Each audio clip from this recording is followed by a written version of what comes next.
Hello everyone. Today we're going to solve Leetcode 349, that is intersection of two arrays. Given two integer arrays nums1 and nums2, return an array of their intersection.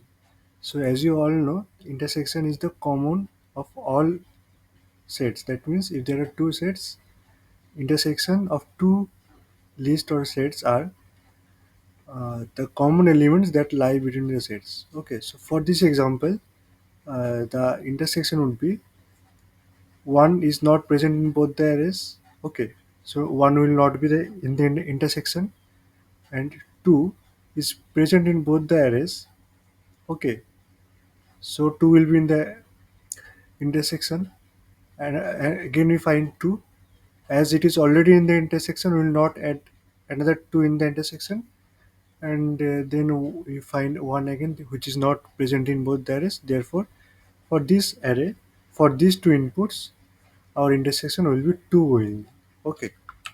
So it is important that it should be present in both the arrays, and in the intersection array it should be present only once.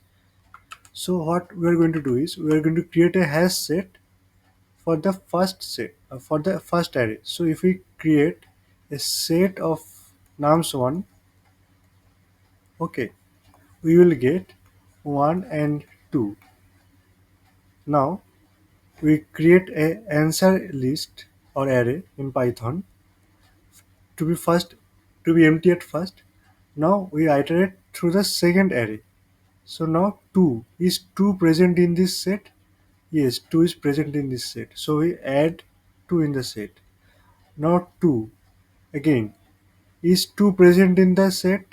Yes, but is it already added in the intersection?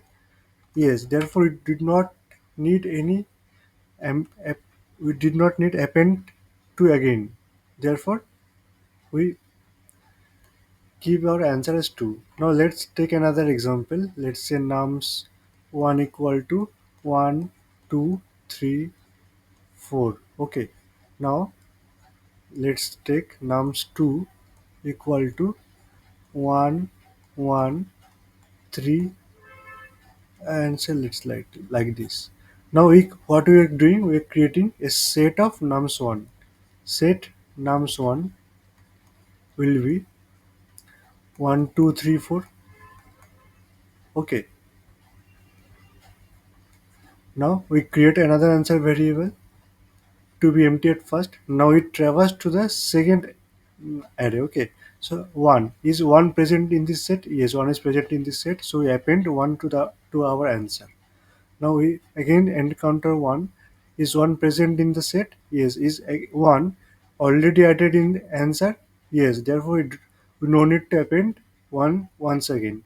Now 3 is 3 in our set? Yes, 3 is in our set, so 3 is is 3 already added in our answer? No, so 3 is added currently. Now nothing is there, so therefore we can say that this is our answer, and you can clearly say that this is our answer array. So for the code part, okay, we're going to use as our set. As equal to set and nums1. Okay, so we are converting our nums1 into a set. Now what we're going to do is we create a empty answer array or list. Now we traverse through the second list for I in nums 2. So by traversing through the array, if I is in set, that means if the element is already in the set and not in uh, answer, that means not present in the answer already, what we are going to do is we are going to append answer dot append I. Okay, so this is the total code. We're first creating the set from nums1, then we initializing an empty list. Now if I is in the set and not in answer set already, answer list already, we're going to append it into the answer. Now finally we have to return this answer list.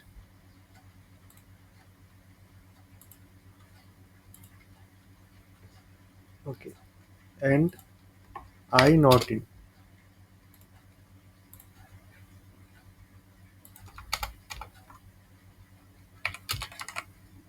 This may be also a syntax.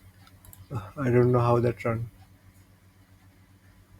So I hope you understand the question. If you find this video helpful, please subscribe to the channel. So the time complexity is big of n, and space complexity is also big of n.